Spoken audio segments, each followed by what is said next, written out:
All right, so next up, we have the POCC Coordinator Jay. He's a local coordinator that served nearly a decade in jail, and he's going to talk to you about how he feels about this whole scenario.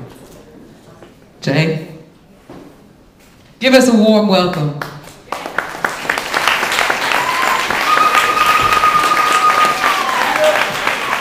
And please keep the warm welcome up for yourselves. Thank everybody for coming out, for doing this. Happy birthday, Mumia Abu-Jamal. Free them all. It's very encouraging to see so many people come out, so many like-minded people, so many freedom fighters, old school and new. For real, to really be in one building. There's a lot of luminaries in here. We respect the work that everybody is doing. We're glad that everybody is able to keep the chain moving in football terms. Man, it's wonderful to see. I can just see like that fire right now off of everybody, and it's wonderful. My name is Jay, coordinator of the POCC, out here at the Prisoners of Conscience Committee. People pretty much know about us. They know about the POCC and what we do. What they don't know, how much of an effect Mumia Abu-Jamal has on our work and on the direction that our work takes. How big of an influence he has with his pen on how much information that we take in, how much information we disseminate, and how much it means to us. It's very important. This book, this is a great read for anybody that's thinking about going and picking it up, looking over there at the table like, should I spend my money? This book is where it's at.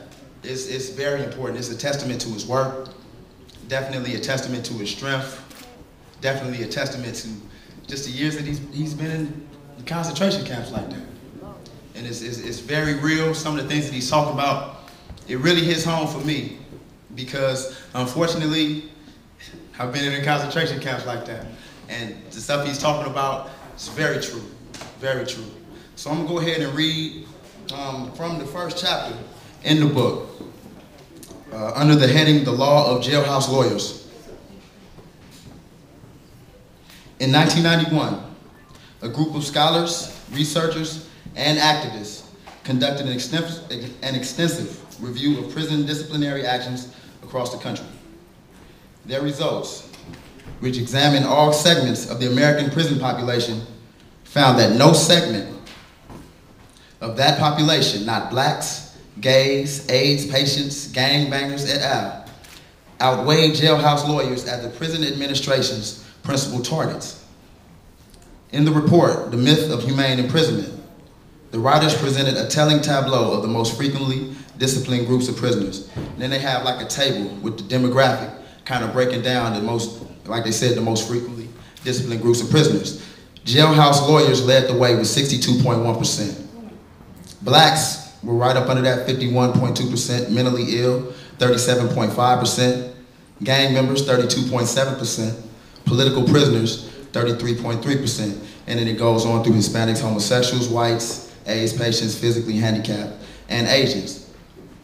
Continue reading. The report noted, respondents observed that guards and administrators had a standard practice of singling out jailhouse lawyers for discipline and retaliation for challenging the status quo. And I'm gonna just stop right there. When I read that part, that really jumped out at me because if we really break that down, we got jailhouse lawyers, 62% of the people that get disciplined the most. You got blacks, 51%. You got the mentally ill, 37%. Gang members, political prisoners. Depending on who you ask, Mumia Abu-Jamal fit in all of that. Jailhouse lawyers, you know what I mean? The man's been studying law enough to write this book. Definitely fits in that category. Black, yeah. Mentally ill, depending on who you ask, again. You got to be crazy to be the voice of the voiceless. Gang member, brother from North Philadelphia.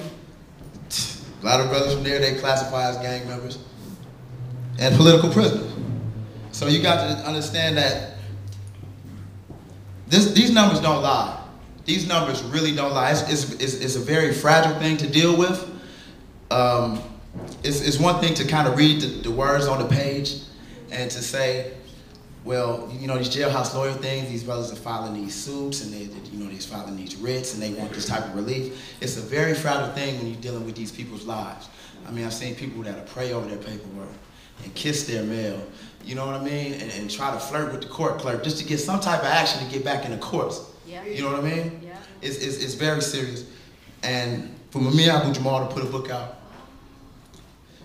going through all of this, knowing that he's going through all of this, it's just an amazing testament of his strength. Yeah. And this is an interesting book. It's very well written. Man, grab it. It might change your whole way of thinking as far as that old jailhouse lawyer thing. So everybody else that's coming up, appreciate your words, all the luminaries in the building. Free Mumia Abu-Jamal. Free Mum.